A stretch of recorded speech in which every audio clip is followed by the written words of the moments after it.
di sebuah rumah sederhana di Yogyakarta pada 2 Mei 1889, lahirlah seorang anak bernama Raden Mas Suardi Surjaningrat, sering kita kenal dengan Ki Hajar Dewantara. Dunia belum tahu bahwa kelak ia akan menjadi cahaya pendidikan bagi jutaan rakyat yang tertindas. Sejak muda, hatinya peka terhadap penderitaan orang-orang di sekitarnya. Petani yang tak bisa membaca, anak-anak yang tak punya sekolah, rakyat yang terbelenggu kebodohan oleh penjajah. Ia tidak menunggu jabatan, tidak menunggu kekayaan. Ia bertanya kepada dirinya sendiri, apa yang bisa kulakukan untuk mereka? Dan jawabannya adalah mendidik. Ki Hajar Dewantara. Tahun 1913, di bawah tekanan kolonial Belanda, Suardi Surjaningrat menulis sebuah artikel yang menggentarkan dunia. Als ik een Nederlander was, seandainya aku seorang Belanda. Tulisan itu adalah keberanian yang bisa merenggut nyawanya. Ia tahu resikonya, ia tahu ia akan diasingkan, namun ia tidak gentar, karena ia bertanggung jawab atas kebenaran yang ia yakini. Ketika akhirnya ia dibuang ke Belanda, ia tidak menghabiskan masa pembuangan dengan meratapi nasib. Ia justru belajar lebih dalam tentang ilmu pendidikan, agar kelak ia bisa mempertanggungjawabkan setiap langkahnya kepada bangsa.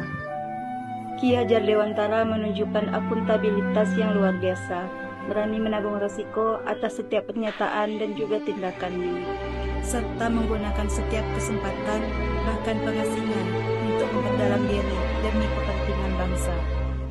Kembali dari pembuangan, yang mengganti namanya menjadi Ki Hajar Dewantara, sang pendidik yang merakyat. Pada 3 Juli 1922, ia mendirikan Taman Siswa, sekolah yang tidak hanya mengajarkan ilmu pengetahuan, tetapi membangun manusia seutuhnya. Ia menciptakan sistem pendidikan yang berpijak pada nilai-nilai kebudayaan sendiri, bukan meniru barat secara membabi buta. Dari pemikirannya lahirlah 3 semboyan abadi yang hingga kini menjadi fondasi dunia pendidikan Indonesia. Ing Ngarsa Sung Tulada, Ing Madya Mangun Karsa, Tutpuri Handayani. Itulah kompetensi sejati, ilmu yang diamalkan, bukan sekedar dipamerkan. Ki Hajar Dewantara adalah contoh dari nilai kompeten. Ia terus berinovasi dalam mengembangkan dunia pendidikan, yang hasilnya adalah sistem pendidikan yang terus relevan dengan generasi sesudahnya. Taman Siswa bukan hanya sekolah, ia adalah rumah bagi semua, tanpa membedakan suku, agama, maupun status sosial. Ki Hajar percaya bahwa keragaman bukanlah ancaman, melainkan kekayaan yang harus dijaga dan dirayakan. Ia duduk bersama murid-muridnya, mendengar, membimbing, dan menjadi bagian dari mereka. Ketika penjajah mencoba menutup sekolahnya dengan ordonasi sekolah liar, tahun 1932, Ki Hajar berdiri kokoh. Ia tidak mengkhianati prinsipnya demi keselamatan diri. Ia melawan bukan dengan kekerasan, tapi dengan kecerdasan dan kesetiaan penuh kepada cita-cita kemerdekaan dan martabat bangsa. Zaman terus berubah, tetapi semangat Ki Hajar tidak pernah padam. Ketika Indonesia merdeka, ia dipercaya menjadi Menteri Pendidikan, Pengajaran dan Kebudayaan pertama Republik Indonesia. Ia tidak terpaku pada cara lama. Ia merancang ulang sistem pendidikan nasional yang cocok untuk bangsa yang baru saja melepaskan diri dari belenggu kolonial. Dari filosofi pendidikan barat yang pernah ia pelajari, ia menyaringnya, menyesuaikannya dengan jiwa Nusantara.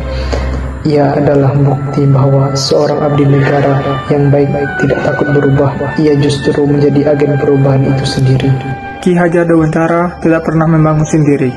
Ia berjalan bersama rekan-rekan seperjuangan, bersama Dewi Steker dan Dr. Cipto Mangun Kusumo dalam 3 serangkai. Bersama para guru taman siswa yang rela berkorban tanpa digaji besar, bersama rakyat jelata yang menitipkan anak-anaknya dengan penuh harap. Ketika napasnya yang terakhir berhenti, ia meninggalkan sebuah warisan yang tak ternilai. Keyakinan bahwa bangsa yang kuat dibangun bukan oleh satu orang yang hebat, melainkan oleh jutaan orang yang saling menguatkan. Tuturi Handayani, terus mendorong dari belakang bersama-sama selamanya.